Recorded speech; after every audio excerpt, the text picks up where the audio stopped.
Patuloy na nagbibigay serbisyo, pag-asa at saya. GMA Regional TV, kapuso ng bawat Pilipino.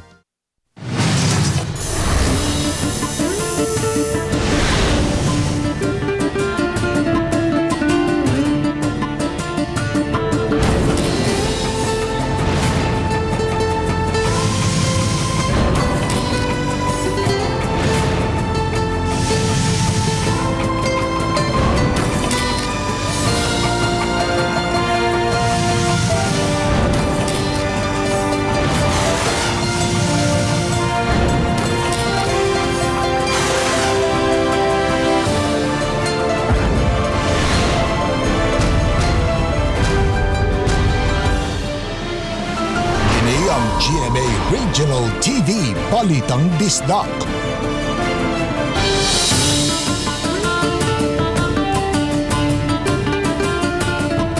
Mayong hapon na kini ang inyong GMA Regional TV, Balitang Bisdak. Ang bugtong kasaligan, kasandigan o kanangpan sa mga Bisaya. Ako si Bobby Nalsaro.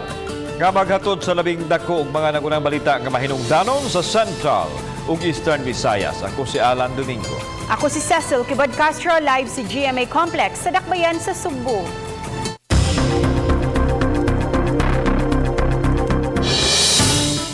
Wala man direktang maigo sa bagyong Ruli. Apan pipila ka mga lumulupyo sa Northern Samar ang apektado.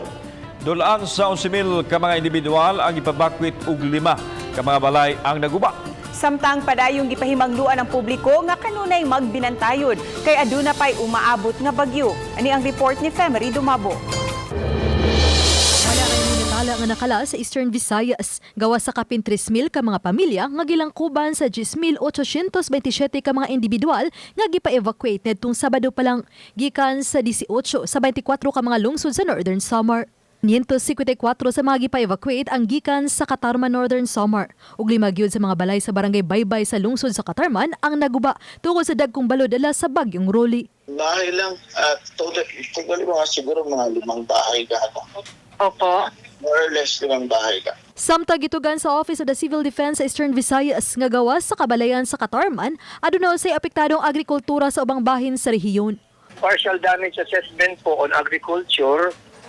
San Roque, Northern Samar, totally damaged area, 14.71 hectares. Okay po. Partially damaged area naman, doon sa mga affected farmers, 27 po. Paday ng ilang pahimangno sa publiko nga kanunay magbinantayon, ilabi na nga pipila ka mga bagyo pa ang gipanglantawan nga musud sa nasod sa naulahing bahin ng tuiga. Yung mga official page ng pag-asa at sa mga weather agencies po natin para makapaghanda po tayo kung may mga panawagan po ng otoridad, mga MDMOs or LGUs, sumunod po tayo para wala pong buhay ang malagot para lahat po tayo safe. Zero casualty po ang ating aim palagi. Uban ni Renati Quiñones, ako si Femery Dumabok. Balitang Bisdak. Bisan kung dili direktang napiktuhan sa mga dagkong nga bagyo nga miigo sa nasod apan ang kagamahanan sa Dakbayan sa Talisay subli nga nagpahinumdom sa mga lumulupyo nga magbinantayon sa pagdaot sa panahon dala sa bati nga panahon. Ang report ni Femery Dumabok. Ang Talisay City Disaster Risk Reduction and Management Officer inihimo na sa ilang pagpahinumdum sa mga Talisaynon aron kalikayan nga dunay makalas ning pag-usab-usab sa dagan sa panahon. Mas gitutukan kadtong mga nanimuyo sa kabaybayunan ug daplin sa kasapaan nga sagad apektado kung adunay bagyo o bisan simple lang nga kusog nga pag-ulan ug hangin. Nipagawas og mga tips ang Talisay CDRRMO. Kini ang pipila sa tips sa mga Talisaynon kung dunay moigo nga kalamidad sama na lang sa bagyo. Lakip niini ang kanunay nga pag-update sa mga balita sa panahon ug ang pagsiguro nga dunay insakto nga pundo sa pagkaon. Saves lives yun. Evacuation is better than rescue. You don't wait for water to reach your houses. Evacuate na yun ta. So, ang ako lang ato, based ako ang gipang hatag nga tips nga everybody should know where to go to for the evacuation. Sagad nga problema kung adunay kusog nga paghangin ang mga matumbang kahoy ug manglupad nga mga sanga nga sagad magdala og kadaot. Public aning kahoy, if you have dagko nga mga kahoy din sa inyong kabalayan, you trim it down ng iyahang kundi not to cut down trees but to trim it down nga dili siya bugat gani kanang dili siya mabugatan sa tubig o dili siya mabugatan sa hangin kay because inikabalian na disgrasyang din yung balay manghubag yun na. Uban ni Rinanti Quiñones. Ako si Family Dumabok. Balitang Bisdak.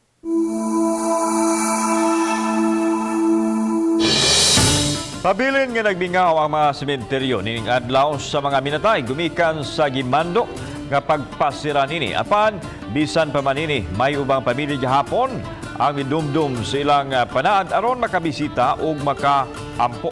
Ano ang report ni Nico Serino? Nagmingaw ra ang palibot sa Barangay Gizo, Mandaue City kundiin nagtapad-tapad ang pipila ka mga menteryo. Normal ra gihapon ang dagan sa trapiko palibot niini. Sirado ang halos tanan nga mga tindahan palibot subay sab sa pagpasira sa mga samang nga gimando sa gobyerno. Sa gawa sa private cemetery na abtanamo nga nagtapok og nagampo ang pamilya Rosel. Uban ang ilang manalabtan, misabat sila sa pagampo sa gitawag nga siyam-siyam.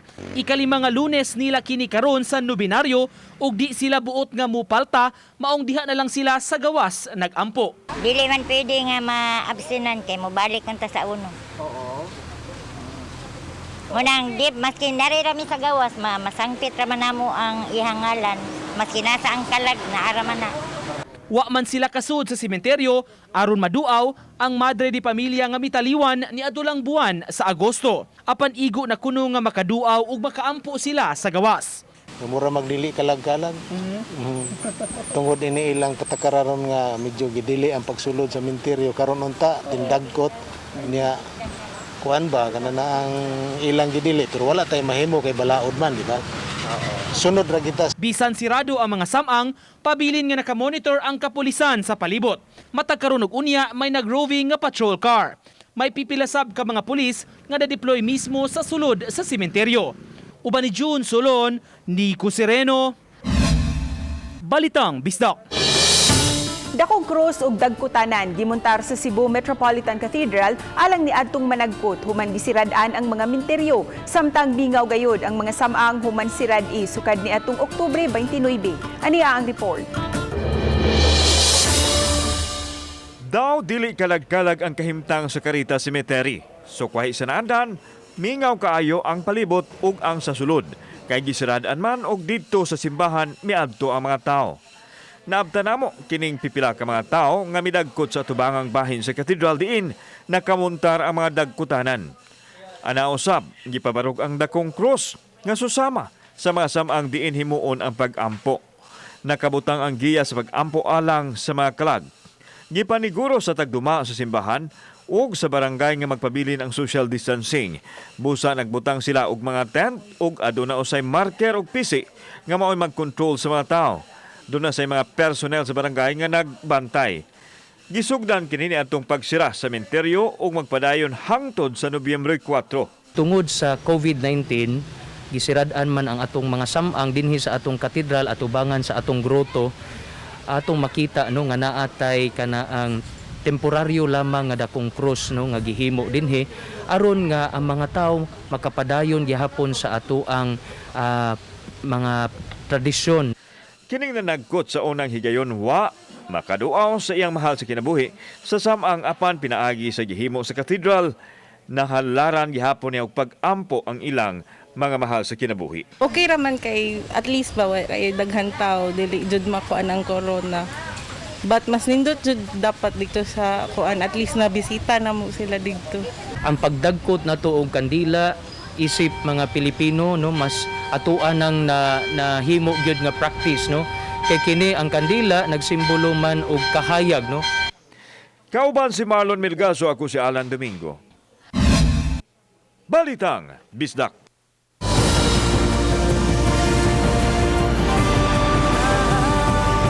Kini ang GMA Regional TV Balitang Bisdak.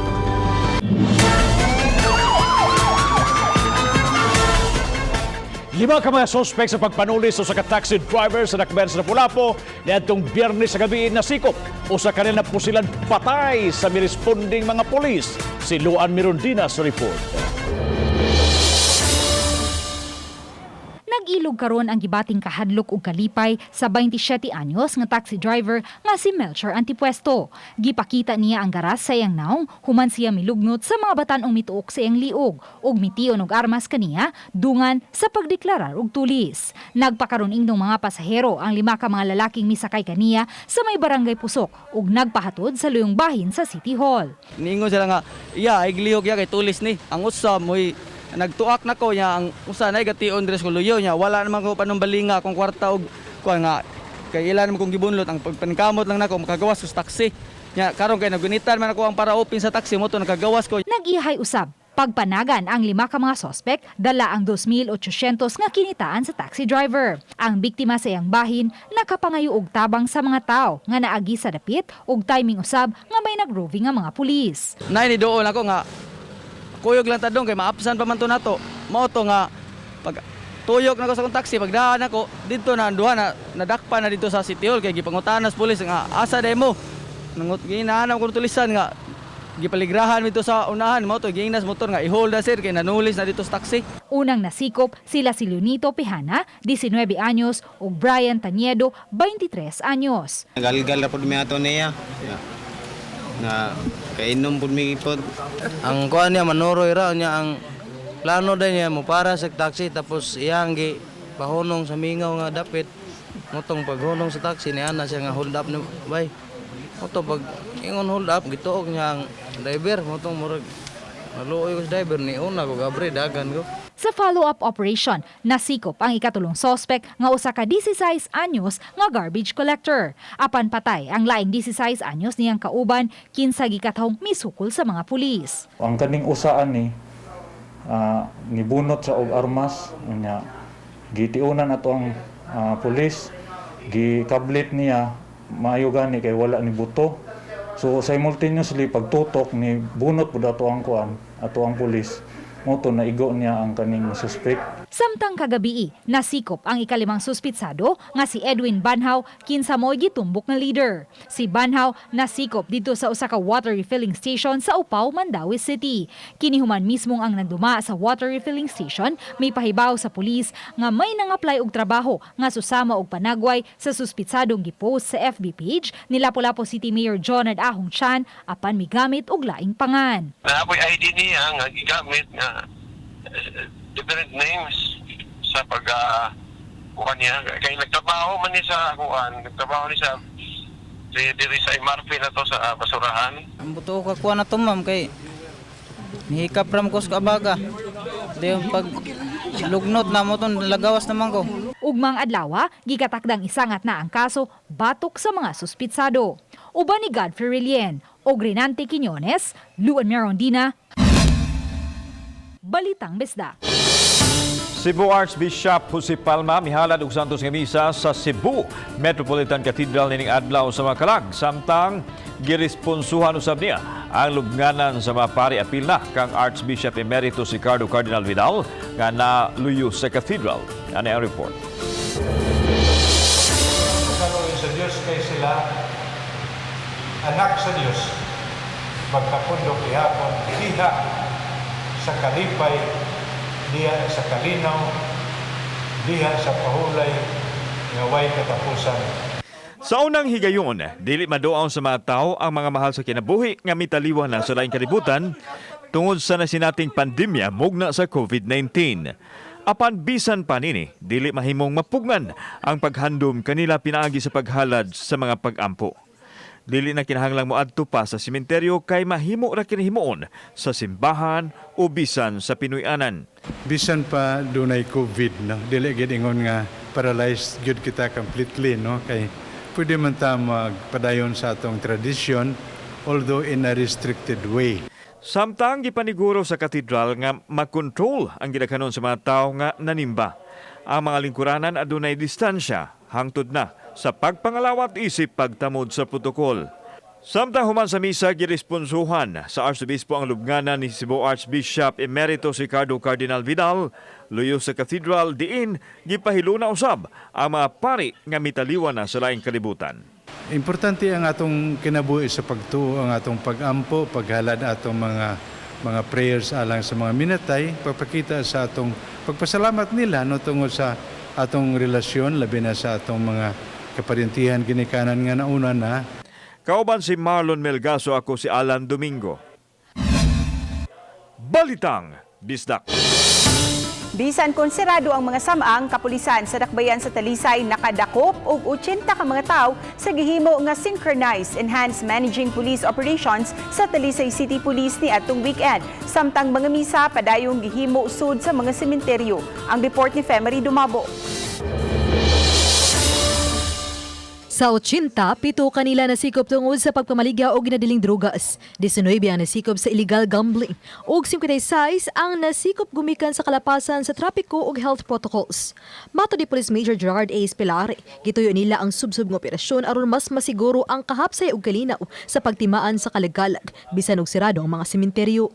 Is to ensure that the Undas or the Kalag-Kalag 2020 will be peaceful by sending a strong message to the community that if they are going to violate the law, they will be arrested. Lakip sa mga gipangsikop kadtong wala ni sunod sa mando sa IATF alang sa pagsulob og face mask og social distancing sa gawas. We will really file charges. We have been filing cases to violators because we have a resolution, an ordinance here in Talisay passed by the council. Kining walay mask, violators of social distancing.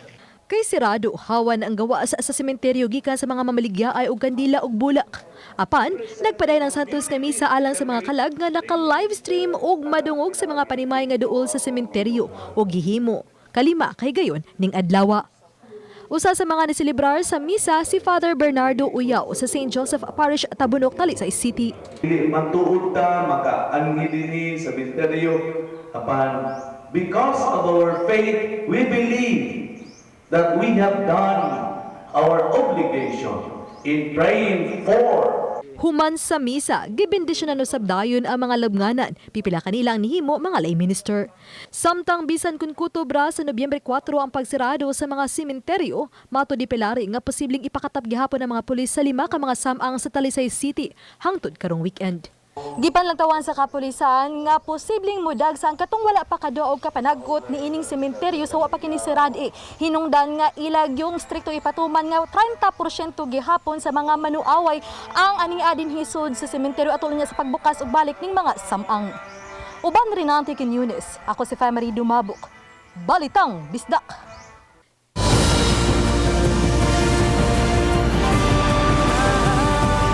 Kini ang GMA Regional TV Balitang Bisdak. Pangulo sa Archdiocese sa Sugbo nanawagan og pag-ampo alang sa mga tawo na apektuhan sa bagyong Rolly. Gikatakda silang mapadala og ayuda sa mga apektado sa Katalagman. Ania ang report. Pinaagi sa Cebu Caritas mamahimong magkapadala og ayuda alang sa mga pamilyang apektado sa bagyong Rolly. Gipadayag kini ni Cebu Archbishop si Palma nunod sa dakong kadaot nga gimugna sa bagyo ilabi na dito sa Luzon. Giawhag usab niya ang katilingban nga magpakabana og mahimong makatabang sa mga biktima sa bagyo. Bisan ginagmay no basta kinasing-kasing ang atong tabang nila.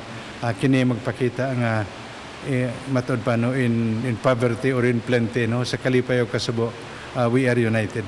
Giampo sa Arsobispo ang kaluwasan sa katawhan ug sa dali nga pagbangon gikan sa mga pagsuway. Samtang sa monitoring sa PDRRMO, way natala nga danyos mugna sa bagyong Rolly ilabi na sa amihanang bahin sa Sugbo diin napaubos sa public storm signal number 1. Ang atong paglaom ang Dios nga labing gamanan sa tanan. The same with COVID, the same with any calamity nga ang atong pagtanaw, it's beyond human strength. Kauban si Marlon Melgaso, ako si Alan Domingo. Balitang Bisdak.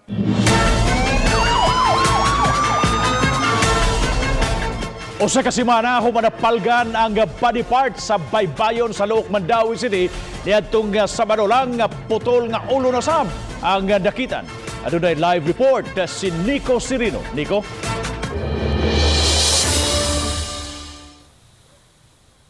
Yes ba, padayon pa nga giila karon sa kapulisan kung kinsa ang identity o kinsa ang nanag-iya nining putol nga ulo nga napalgan sa baybayon sa Luok, Mandawi. Mga bata nga nagduwa sa Kabahog Wharf sa barangay Luok, Mandawi City ang unang nakakita sa putol nga ulo. Sabado sa hapon kini nakaplagan nga giputos og plastik. Apan may parte sa plastik nga nagkagisi-gisi na, maong nakita ang ulo. Ana-ana kini sa state of decomposition. Nagtuo ang kapulisan, iya kini sa babay.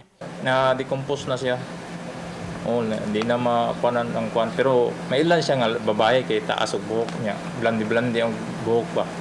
Ang putol nga ulo gidala na sa usa ka punerarya sa Cebu City aron maipon sa uban nga body parts nga unang napalgan.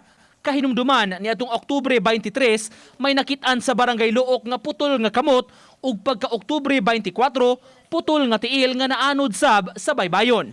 Gituuhang sa babae kini tungod sa nail polish. Susihon pa karon sa kapulisan kung gikan ba kining tanan sa usa ka patayng lawas. Wala mong tagtungod niya nangita pa.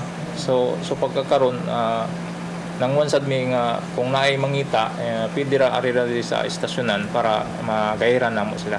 Kahinumduman ni ato sang Oktubre 24 sa buntag may napalgan nga putol nga lawas sa babay nga gisulod og black garbage bag sa sapa sa barangay Talamban, Cebu City. Ang gihimo ni Bob sa taga PNP Crime Laboratory nagkuha sila og DNA sample ning maong mga body parts nga napalgan og gipadala sa kauluhan aron matakdo kini Bob batsuta kung kinsa gyud ang identity ning maong mga patayng lawas. Nagpaabot sab ang kapulisan kung dunay mo report og missing person mao miawhag sila sa mga nagpangita silang kabanay mutaho sa ilang buhatan. Bob, daghang salamat Nico Serino sa imong live report.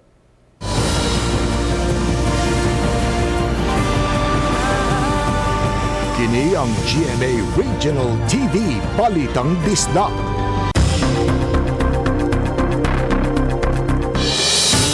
So may gihapon sa pagkuso-kuso sa bagyong Ruli din sa Pilipinas. Atong siren karon ang pinakawahing sitwasyon dito sa Camarines Sur. Pinagi sa live update ni Rain Palino gikan sa GMA Regional TV Bicol. Rain, kumusta ang ating sitwasyon dyan after the typhoon? Bob, patuloy ang pagsasagawa ng clearing operation sa Bicol matapos ang pananalasa ng bagyong Rolly. Sa ngayon, lubog pa rin sa baha ang ilang lugar. Lubog pa rin sa baha ang ilang lugar sa Camarines Sur matapos ang pananalasa ng super bagyong Rolly. Sa tala ng Office of Civil Defense Bicol, nasa 29 na bayan at 186 na barangay ang binaha. Nagmistulang palaisdaan ng ilang palayan. Natumba ang ilang poste at nabuwal ang ilang puno. Kabuo ang 76,176 ang bilang ng nasirang kabahayan sa rehiyon. Kabilang ang bahay na ito sa Calabanga na itinayo pa noong 1927. Hindi rin nakaligtas ang evacuation center sa Barangay Sabang. Samantala, abala ang ibang mangingisda sa pag-ayos ng nasirang bangka. Isa si Mang Jose sa nasira ang bahay sa coastal area ng Tinambak. Kung pwede, rikas-rikas man lamang ang pagtabang sa muig sa Tinambak. Halos parehas man kami sa rakit kan bagyo, inaragihan ng bagyo. Halos 700 milyon naman ang danyo sa agrikultura. So may hirapan yung mga umaasa sa nyog kasi wala nang mga bunga at yung iba nasira pa talaga yung mga nyog. Siguro mga ilang buwan bago makarecover yung mga nyog. Ilang pribadong establishmento sa lungsod ng Naga ang apektado rin ng bagyo. 10 bayan sa Albay ang binaha. Nakaranas ng lahar flow sa Tabaco City, Camalig, Santo Domingo at Ginubatan, Albay. 10 ang namatay habang 3 ang nawawala sa Ginubatan. Patuloy ang retrieval operation ng otoridad. Base sa report ng Philippine Coast Guard, may 212 na pasaherong stranded, 63 na truck, 32 light vehicles at 13 vessels sa iba't ibang ports ng Bicol. Umabot na sa 6 ang casualty na mula sa Gigmoto, Virac at San Miguel. Kita sa kuha ni John Emmanuel Tayo ang hagupit ni Bagyong Rolly sa Catanduanes. Sa Gigmoto, national roads are not passable. Ongoing road clearing kasi may mga reported landslides and ongoing damage assessment. Dahil sa bagyo na wala ng internet connection at pahirapan ng telecommunication signal sa lugar. Papunta rin po doon na OCD Central Office team namin para mabigyan ng internet connectivity yung ibang mga munisipyo para makuha po natin yung data and for faster information exchange. Wala pang abiso kung kailan maibabalik ang supply ng kuryente. Samantala, bumisita na si President Rodrigo Duterte sa Ginobatan Albay para magsagawa ng aerial inspection. Bumisita na rin sa Naga City si Vice President Leni Robredo. Bob? Maraming salamat, Rain Palino ng GMA Bicol Region. Mayong adlaw kinitong latest weather update karong adlaw Monday, November 2, 2020. Padayon natong gimonitor ang duha ka bagyo sulod sa atong Philippine Area of Responsibility. Una ang Tropical Storm Rolly na international name na Goni na gilayon sa 195 kilometro sa kasadpan ng Subic, Zambales. Na ay maximum sustained winds na 65 kilometers per hour duol sa sentro ug ang pag-unos moabot sa 80 kilometers per hour. Kini nag-irog sa direksyon sa kasadpan sa gikusgo na 20 kilometers per hour. Naay posibilidad na mohinay pa kini ito tropical depression ug expected nato makagawas na sa atong Philippine Area of Responsibility ug mga adlaw sa buntag.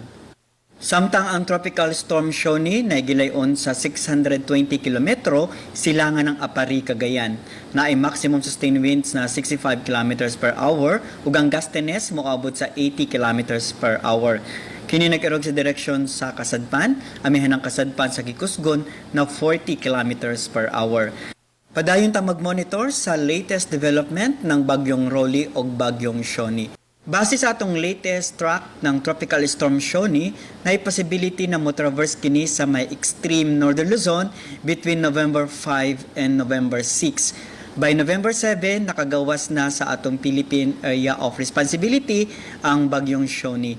Ug para sa atong mga dugang detalye, bisitaha atong mga official social media accounts, atong Twitter, Facebook, YouTube, official website sa www.bagong.pag-asa.dost.gov.ph. Kini si Jomer Iclarino gikan diri sa Mactan, Pag-asa, Visayas. DOST, maayong adlaw. Nagpabiling blue alert ang Cebu Provincial Disaster Risk Reduction and Management Office nunot sa nasinati nga daotang panahon. Mugna sa bagyong Rolly o hulga sa bagyong Shoni. Ano ang report?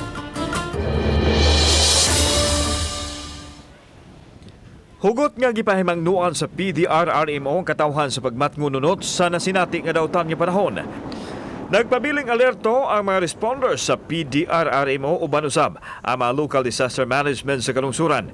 Bisan og layo ra ang sugbo sa agianan sa bagyong Shoni apan gipangandaman gihapon ang posibleng epekto niini. Amo lay pahibaw no nga bisan tuod og layo ang Shoni or bisan patuod ang Rolly, dili gyapon kumpiyansa ang pangagamhanan o ato mga local DRM offices ato mga LGUs sa epekto niini. Suma sa tigpamaba sa PDRRMO, Ritilan Disekan nga naka-preposition na sila og mga pagkaon sa kalungsuran sa wa pa mosunod ang bagyong Rolly o gipabilin kini nunod sa bagyong Shoni. Apil sa giandam ang mga evacuation centers nga magamit sa mga maapektuhan. Gani dili lang ang weather disturbance ang gipangandaman kundi apil ang protocol batok sa COVID-19. Para sa mga namuyo dito sa high-risk areas, especially na sa mga bukid, sa mga kilid sa sapa o kilid sa dagat, padayon kitang mangandam o musunod kita sa mga abiso nga gikan sa atong mga otoridad. Wide news nga namugna ang bagyong Rolly sa amihanang bahin sa Sugbo nga napaubos sa Public Storm Signal number 1. Kauban si Cleofer Lumayag, ako si Alan Domingo. Balitang Bisdak. Custodial facility sa Lapu-Lapu City Police Office nagdasok na sa kadaghang mga binilanggo. Uban kanila nanawagan sa lokal na kagamhanan nga tanaw nusab ang ilang kahimtang. Siluan Mirundina sa report. Kini ang sitwasyon sa Lapu-Lapu City Police Custodial Facility. Tungod sa kadaghana sa mga dinakpang temporaryong ibalhog karon dinhi na nagbarog na lang sila og magpuli-puli sa paghigda. Ang uban naghimo og daw mga duyan aron lang may lugar nga kapahilunaan. Mga ilang tabi tabang sa mayor ma'am ba nga aksyon na nimitan niya mo problema diri ma'am kay grabe na kay kapaho na mo. Salamat kay may nag-duty diri ma'am nga pagauson mi ta sa tagsa makaligo mi makasiar. Diri ma'am, grabe ma'am. Dagdag sakit niya mo diri ma'am. Ang Lapu-Lapu City Police mibutang man og daghang mga electric fan aron di kaayo alimuot sulod sa mga selda. Apan dili ikalimod ang mas dakong risgo sa takod, dili lang sa mga sakit-sakit sa panit, ubo ug sipon apan lakip na sa COVID-19. Ana alang sa 60 ang total capacity ni ining custodial facility dinhi sa Dakbayan sa Lapu-Lapu, 15 dinhi sa female custodial facility, 15 usab alang ni ining gamayng selda ug 30 alang dinhi sa male custodial facility. Apan sa pagkakaron, ana sa 166 ang kasamtangang nabalhog karon dinhi. Sagad sa mga dinakpan nalambigit sa gidiling drogas. Apan matod ni Police Colonel Clarito Baha, Lapu-Lapu City Police Office Director, nga may bag-ong custodial facility nga gidunar ang lokal nga hagamhanan sa Dakbayan sa Lapu-Lapu nga gipahimutang sa luyong bahin sa sentro. Ginama kini gamit ang tulo katag 40-footer container van. Naghuwat na lang ang Lapu-Lapu City Police nga formal kining ma-turn over kanila. Almost done na gid ang mga facility. Muna nalay mga paper works nga gipaabot lang. Uban ni Godfrey Relien, Luan Merondina, Balitang Bisdak. Daghang salamat sa mga kapuso nato apil lang na sa gawa sa nasod nga nakisayon sa mga dagko ug mga nagunang balita sa rehiyon. Ako si Alan Domingo. Ugi ka namong tanan dinhi sa Central ug Eastern Visayas, ako si Cecil Kibon Castro. Ang inyong balita, ang among balita kay matag lokal nga balita mahinungdanon. Kini ang inyong GMA Regional TV Balitang Bisdak. Buong puso para sa Pilipino. Ako si Bobby Dalsaro ug 53 ka adlaw rang Pasko na. Maayong hapon ng mga kapuso.